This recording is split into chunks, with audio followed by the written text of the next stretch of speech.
Okay, well, hello everybody. I've done a mock-up of the enzyme kinetics prac. So when we go in there, we can create some tubes, and we can create the tubes one at a time by bringing up the different reagents, specifying a volume and giving a label and so on. Or we can just press full set, and that's like the prep room have delivered them onto the bench ready for us. So in these big tubes here, we've got the hydroxide, some water, and the buffer. And in these little tubes here, we've got the PMP, the stuff that goes yellow with sodium hydroxide. We've got the PNPP, the substrate for the enzyme reaction, and we've got the enzyme in this little Eppendorf tube here. Up here we've got a plate reader currently set at the wrong wavelength, but that's a little trap for the unwary. Now in the notes, what we do, or what you get the students to do, is you get them to make up 500 microliters of a dilution of the p-nitrophenol, and you get them to put that 500 microliters into 4.5 mils, and then you measure the absorbance in a cuvette. Now, that's essentially preparing the dilution and then diluting it 1 in 10 again. So 500 microliters and 4,500 microliters. Because I'm going to do this in the wells of a plate, where the volume is 200 microliters, that 1 in 10 dilution is going to be 20 of the mixture and 180 of the hydroxide. And I've noted from the write-ups that students like to use the whole 500 microliters for the nitrophenol as their top standard. So to mimic that, I'll basically do a 0 to 20 microliter mix with 20 microliters at the top. So let's make a plate. We'll make a plate with 6 columns and 1 row, and then we'll bring that plate to the front. And remember, I'm going to use the p-nitrophenol phosphate, and I'm going to put 0 to 20 microliters of um, that substrate into each well. So let's start with the 20 microliters, pop that in there. So then I'll do 16 new pipette tip. Don't really need a new pipette tip, of course, but not a bad habit to get into. In fact, I didn't use a new pipette tip on this one, so I'll do a new pipette tip on the next one.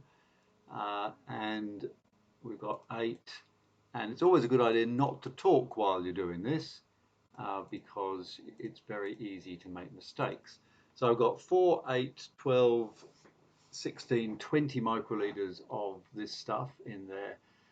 Look, I'm going to be really, really precise, and I wouldn't normally do this, but I'm going to put some water in the other ones just so that we get the volumes right. So here it's got the 16, I'll make that up to 20 with 4.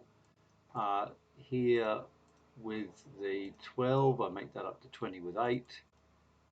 The one with 8 microliters in, which was that one, wasn't it? I think. Um, and then we'll make a new pipette tip and put 16 into there. Now I think they would all have 20 now, particularly if I put 20 microliters of water into here. So the bottom line is I've got 20 microliters, I hope, in each of these, and they go 4, 8, 12, 16, 20 of the p-nitrophenol phosphate. I'm going to give them a mix, so click the little mix icon, and now let's put the lid back on there and take the lid off the sodium hydroxide and put 180 microliters of sodium hydroxide into each of these. So in the first one, we don't get any colour. In the second one, perhaps a little bit of a tinge. In the third one, a bit of a stronger tinge. Fourth one, it's getting a little bit more yellow. And by the time we get to the last one, we definitely have a reasonable amount of yellow. So let's give them all a mix. And then we can read the absorbance. But before we do that, let's make sure that we've got the wavelength correct. And it's set it to 400. And here's the absorbances. And they do seem to go up quite nicely. Now, if I put those into, if I copy those and pop them into Excel, you can see that it should be very easy for a student to draw the standard curve.